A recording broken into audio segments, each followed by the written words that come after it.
Meu nome é Caterine Dias Lopes e eu sou orientanda da professora Karina Olsen, do Departamento de Minas e Petróleo da Escola Politécnica, e eu vou apresentar a minha iniciação científica, que tem o título Estudo de Metodologia de Quantificação de Minerais Não Cristalinos. Esse estudo é fruto de outras iniciações científicas realizadas no Laboratório de Caracterização Tecnológica, que surgiram como uma necessidade de avaliar o método de Rietveld quando utilizado para a quantificação de fases.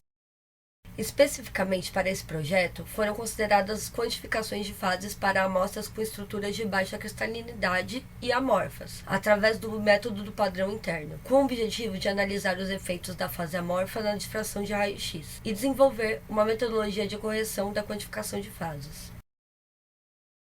O estudo foi executado em duas etapas. Na primeira, foi preparado um conjunto de misturas compostas por diferentes proporções de quartzo, rutilo e o vidro, que é a fase amorfa que desejamos determinar. Todas as misturas foram pulverizadas em um moinho de bolas com tempo padrão pré-determinado de 10 minutos. Depois disso, elas foram pulverizadas manualmente no almofariz. Depois da pulverização, as amostras são devidamente prensadas, identificadas e são organizadas em pilha para análise de DRX com o difratômetro Empyrean.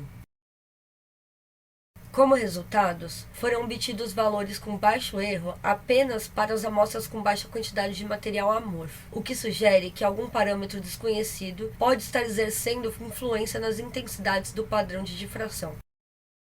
Para identificar possíveis fontes de erro, o ensaio da distribuição de tamanho de partículas foi realizado, através do equipamento Malvern Master Sizer, e os resultados indicaram uma discrepância relevante entre os tamanhos médios das partículas de quartzo e rutilo.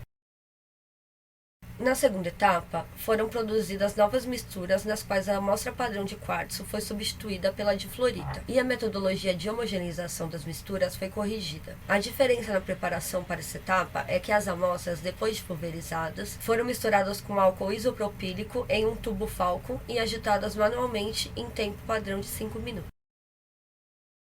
Nesse novo conjunto de amostras, elas foram separadas em dois grupos. O primeiro é o lote A, que é composto por amostras com massa de fluorita fixa, e o lote B, que contém amostras com aumento da fase amorfa e proporções mássicas de rutilo e fluorita fixas.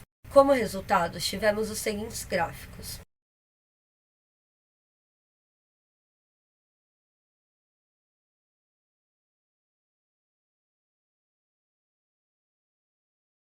Nesse gráfico, o eixo X representa o valor real da amostra e o eixo Y, o valor obtido pela quantificação. Os pontos em laranja representam a quantificação pelo método de Rietveld e a linha verde representa os valores esperados das amostras. Então, quanto mais próximo o resultado está dessa linha verde, mais precisa é a quantificação. Tanto no lote A quanto no lote B, podemos observar que a quantificação da fase amorfa apresentou resultados muito próximos dos valores esperados.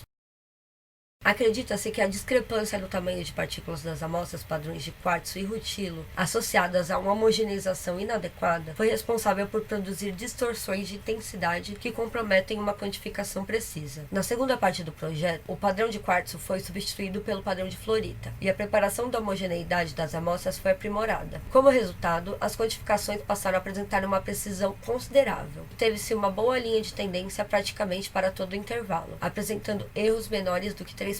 Embora os desvios tenham sido predominantemente pequenos, exceto para as amostras com porcentagem mássica de amorfos inferior a 20%, o aumento do desvio em misturas com baixas proporções de fase amorfa inicialmente não teve uma causa aparente.